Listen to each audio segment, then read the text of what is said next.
नमस्कार बच्चों, कैसे हैं? हमें आशा है आप लोग ठीक ठाक होंगे और पढ़ाई भी मन लगा के कर रहे होंगे। जैसा कि कुछ बच्चे पॉलिटेक्निक या और कंपटीशन की तैयारियों के लिए फॉर्म फिलअप कर चुके हैं, तो मैं आज पॉलिटेक्निक के बच्चों के लिए साइंस का क्लास ले आया हूँ। साइंस की क्लास में आज हम फिजिक्स में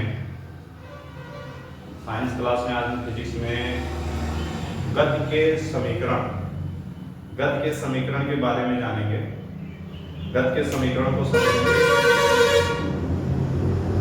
और उस पर 2-4 एग्जाम्पल भी सॉल्व करेंगे। तो जैसा कि गति के समीकरण बच्चों जानने के लिए पहले हमें वेग, विस्थापन, ये सब तो छोटी चीजें हैं, बेसिक इनको जानना चाहिए। विस्थापन किसे कहते हैं, दूरी किसे कहते हैं। तो जैसे मान लिया हमारे पास ये कोई एक पॉइंट है ए, हमें यहां बी तक चलना, हम यहां आ गए बी, ठीक है, और फिर यहां से हम पहुंचे यहां एक पॉइंट सी। बच्चों हमें परिभाषा नहीं रखना है, हमें मतलब समझना है। तो ए और ये बी, मान लिया ये x दूरी था और ये y दूरी थी, कितना था y। तो ये टोटल यानी दूरी यहां पर अगर हम जाने तो दूरी हमारे पास हो जाएगा x प्लस y, यानी कुल व्यक्ति द्वारा, पर्सन द्वारा, किसी वस्तु द्वारा कुल तय की गई दूरी कितना है, a से b और b से c। ये तो दूरी हो गई। और विस्थापन क्या हुआ? विस्थापन बच्चों ये A से C को मिलाने वाली सीधी दूरी, A से C को अगर हम एक सीधी रेखा में मिला दें तो ये दूरी हो जाएगी, इसको हम कहते हैं विस्थापन। बस इतनी छोटी सी बात है विस्थापन। विस्थापन के बाद बच्चों आता है दूरी, विस्थापन, उसके बाद आता है चाल। चाल बराबर होता है दूरी बटे समय। मात्रक आप जानते हो मीटर पर सेकंड होता है, मात्रक मीटर पर सेकंड होता है। उसके बाद आता है वेग। वेग बराबर क्या होता है, विस्थापन बटे समय।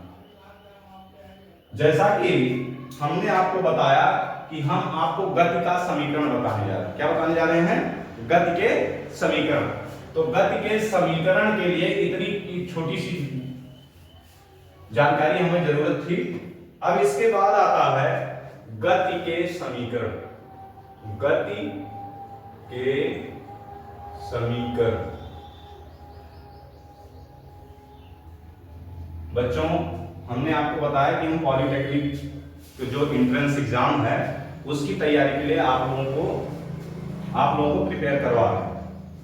तो आपको हमारा क्लास जो है, हम ऑनलाइन आपको क्लास नहीं दे पाएंगे क्योंकि हम स्कूल में पढ़ाते भी हैं और वीडियो बनाना भी जल्दी ही शुरू हुआ है। तो हम आपको लगभग 6:30 से 6:30 बजे के बीच में आपको एक टॉपिक का वीडियो आपको मिल जाया करेगा और बच्चों उसमें जानकारी आपको पूरी होगी। आप थोड़ा सा भी दिमाग लगाएंगे उस पर तो आप सॉल्व कर ले जाएंगे, ठीक है। साइंस, फिजिक्स और केमिस्ट्री, मैथ तीनों की प्रिपेयरिंग चालू होगी। तो इसके लिए हम आपको सबसे पहले ले आते हैं गति के समीकरण। गति के बच्चों 3 समीकरण, कौन कौन से? पहला है गति के 3 समीकरण में सबसे पहला v बराबर v फॉर वैन, v बराबर u प्लस at। दूसरा है s बराबर ut plus 1/2 at square, s बराबर ut plus half at square. तीसरा है v square is equal to u square plus 2as। बात समझ में आई? ये 3 समीकरण हैं, हम इसको लिख सकते हैं जहां U V A T S क्या क्या चीजें हैं? V है प्रारंभिक वेग, V है अंतिम वेग, यानी इसको कहते हैं इनिशियल वेलोसिटी और फाइनल वेलोसिटी। यह है त्वरण कण में, जिसमें जिस भी पिंड में जिसके बारे में बात हो रही है उसके कण में या उसमें उत्पन्न त्वरण। T है उसको गति करने में जाने में लगा समय, सिर्फ समय लिख दो। और यह है कण का विस्थापन। ठीक है बच्चों, अब इसको हम यहां पे अगर हमने कोई हमारा कोई कण कोई पिंड गति कर रहा है और उसकी गति जो है घट रही है, तो हम उसके वेग इसको क्या करते हैं, यानी कि अगर उसकी वेग घट रही हो तो हम यहाँ पे माइनस का चिन्ह लगाते हैं। क्या करते हैं? माइनस का चिन्ह लगाते हैं। और वेग बढ़ रही हो तो प्लस का चिन्ह लगाते हैं। अब अगर इसको हम लिखें गुरुत्वीय त्वरण के पदों में, गुरुत्वीय त्वरण के पदों में,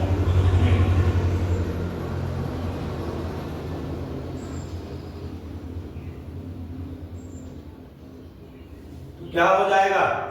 अगर कोई पिंड हम ऊपर की तरफ फेंक रहे हैं, ठीक है, तो उसके लिए क्या होगा? वेग उस पिंड का घटेगा। तो वहां पे हम गुरुत्वीय त्वरण के अंतर्गत, तो यहां जहां जहां रेखीय त्वरण A है वहां गुरुत्वीय त्वरण हम G यूज करेंगे और इस प्रकार से लिखेंगे। पहला V is equal to U minus GT, दूसरा S is equal to UT minus 1/2 GT square, तीसरा अगर पिंड को हम क्या कर रहे हैं? ऊपर की तरफ फेंक रहे हैं, तो अब तीसरा क्या है? V square is equal to U square minus 2G और S विस्थापन उस समय क्या होगा? H। क्या हो जाएगा? H। ये हो जाएगा 2G, सॉरी यहां हो जाएगा 2GH। बात समझ में आई? और अगर पिंड नीचे गिर रहा है तो क्या हो जाएगा? ये सारे पॉजिटिव रहेंगे और A की जगह G होगा। इतनी चीजें हमारे आपको आ गया दिमाग में। अब इसके बाद आता है बच्चों, हमें जो पहले ही बता देना था, कुछ चीजें हमें जानकारी, सवाल अगर इसमें हमें न्यूमेरिकल सॉल्व करने हैं तो हमें कुछ चीजें करनी होंगी। जैसे औसत चाल क्या है? औसत चाल। औसत चाल बराबर क्या होता है बच्चों? कुल दूरी बटे कुल समय।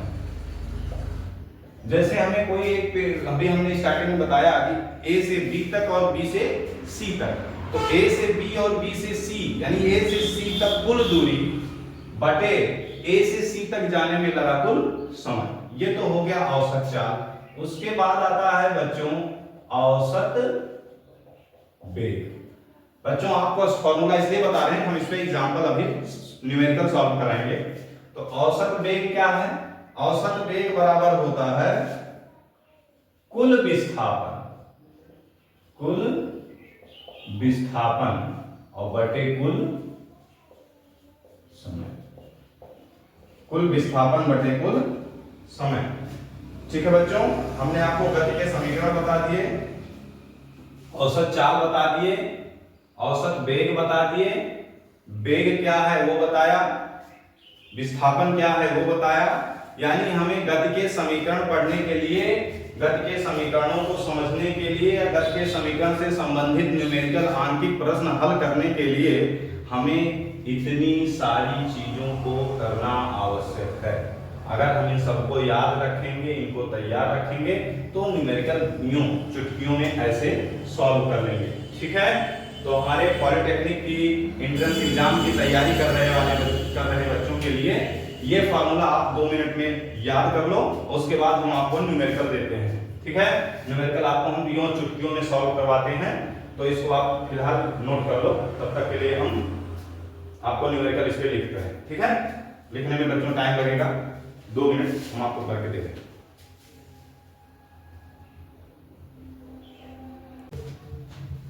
बच्चों जैसा कि हमने आपको बताया था कि हमें आपको इसका एग्जाम्पल भी देना है, जो हमने अभी आपको बताया। तो इसमें क्या है कि ध्यान देने वाली बात है, सवाल तो बहुत अच्छे अच्छे होते हैं और बस थोड़ा सा आपको घुमा के रख दिया जाता है कभी कभी। तो कैसे घुमाया जाता है, देखो 43.2 किलोमीटर 43.2 किलोमीटर प्रति घंटे की गति से 43.2 किलोमीटर प्रति घंटे की गति से चलती हुई मोटर कार पर इस प्रकार ब्रेक लगाए जाते हैं, इस प्रकार ब्रेक लगाए जाते हैं कि इसकी गति का मंदन 60 सेंटीमीटर प्रति सेकंड स्क्वायर की दर से हो। विरामावस्था में आने से पूर्व कार द्वारा तय की गई दूरी ज्ञात कीजिए। यानी कि बच्चों आप ध्यान दोगे कि मंदन यानी कि त्वरण जो इसका है, जो बच्चों हमारी कोचिंग रोड के पास है, तो थोड़ा सा स्कोर होता रहता है, इसको हटाना हम 60 सेंटीमीटर पर सेकंड स्क्वायर है। लोग इसको क्या लिख देते हैं 60 मीटर पर सेकंड स्क्वायर, दिमाग में आता है, जल्दी जल्दी में पढ़ के छोड़ देते हैं। तो हमें क्या करना है, जल्दी जल्दी में ध्यान से पढ़ना है और सवाल को कैसे हल करना है वो देखते हैं। हम यहाँ पे गति का समीकरण लगाएंगे। v, पहले सारी चीजें लिख ले, क्या क्या चीजें हमारे पास हैं। हमारे पास है 43 वेग v बराबर 43.2 किलोमीटर प्रति आवर। देखो ये किलोमीटर में दिया है, ये सेंटीमीटर में दिया है, तो हमें इसको क्या करना है, इसको मीटर में बदल देना, यानी 5/18 से गुणा कर देना है। और a बराबर दिया है 60 सेंटीमीटर पर सेकंड स्क्वायर, इसको हमें कर देना है बराबर 0.6, यानी कि हमें 100 से भाग दे देना, कितना हो जाएगा 0.6 मीटर पर सेकंड स्क्वायर। हो गया। हमारे पास गति का समीकरण है v square is equal to u square plus 2as, क्योंकि हमें विस्थापन निकालना है, विस्थापन निकालना है।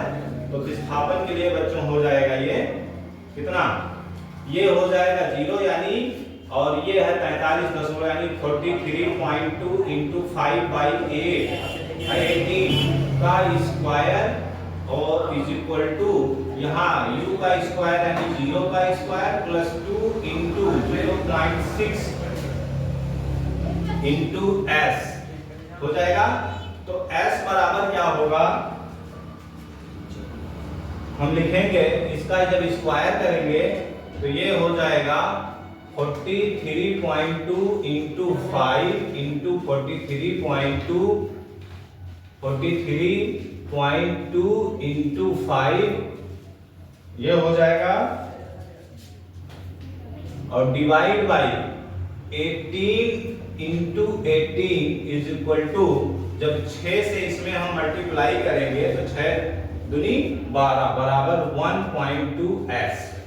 ठीक, तो s इज इक्वल टू क्या हो जाएगा 43.2 इंटू 5 5 25 यानी 25 और बटे 18 गुणे 18 और गुणे 1.2, और इसको हम फटाफट काट देंगे। इस दशमलव से इस दशमलव को काट दें तो हो जाएगा 12×3 = 36, कितना हो जाएगा 7 72 12×6 72, ये कट गया।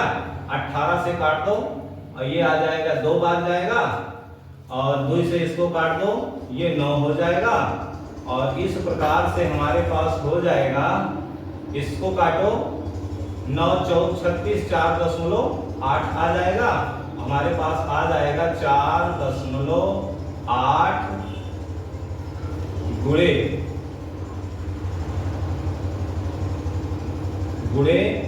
25 बराबर 120 मीटर।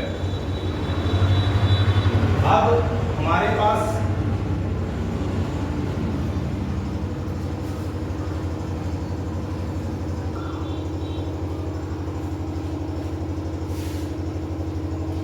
इस प्रकार से हो गया, हमारे पास आ गया 4.8 गुणे 25। जब हम इसका मल्टीप्लाई किए तो कितना आ गया 120। अतः हमारे पास विकल्प कौन सा सही है, पहला वाला। कौन सा विकल्प सही है, पहला वाला। उसके बाद हमारे पास दूसरा क्वेश्चन एग्जांपल में देखिए बच्चों, दूसरा क्वेश्चन क्या है, एक कण 40 मीटर पर सेकंड के वेग तथा 8 मीटर पर सेकंड स्क्वायर के मंदन यानी त्वरण से चलता है, अंतिम सेकंड में चली गई दूरी। अंतिम सेकंड मतलब चली गई दूरी। अंतिम सेकंड को सेकंड ला दिया गया, उसको दिमाग से हटा दो, ठीक है। तो सेकंड हटा देते हैं तो हमारे पास बचता क्या है, वही समीकरण लगाएंगे गति का, ये वाला समीकरण लगाएंगे गति का, ठीक है। गति का तो क्या आ जाएगा, v square is equal to u square plus 2as। हमारे पास u नहीं है, 0 है। v हमारे पास कितना दिया है, v बराबर 40 मीटर पर सेकंड और a बराबर दिया है कितना, 8 मीटर पर सेकंड स्क्वायर। तो इस प्रकार से आ जाएगा हमारे पास, यहाँ 40 का स्क्वायर कर दो बराबर 0 का स्क्वायर प्लस 2 इंटू a और इंटू s। तो हमारे पास ये 0 हो गया, तो 40 4 चौका ये हो गया हमारे पास 1600 और बराबर ये आ गया 16s। तो s बराबर क्या आ जाएगा, 1600 और बटे 16 कितना हो जाएगा, यहाँ आ जाएगा 100। यानी इस दूरी कितनी आ गई हमारे पास, चलिए चलता है, अंतिम सेकंड में चली गई दूरी कितनी आ गई, 100 मीटर। अंतिम सेकंड में कितनी दूरी चली, 100 मीटर। अतः विकल्प नंबर 4 सही है। ये वाला विकल्प हमारा सही है, इसमें ये वाला विकल्प सही है, ठीक है। तो इस प्रकार से हम एग्जाम्पल को लगा सकते हैं और अधिक क्वेश्चन हम आपको फिजिक्स के हर चैप्टर में 2 4 6 10 एग्जाम्पल करके देंगे, ठीक है बच्चों। तो अगर अच्छा लगता है तो हम आपको आज और वीडियो बना के देंगे, आप कमेंट करके जरूर बताइएगा। लाइक करिए, सब्सक्राइब करिएगा, शेयर करिएगा और अपने दोस्तों को भी बताइएगा। ठीक, धन्यवाद।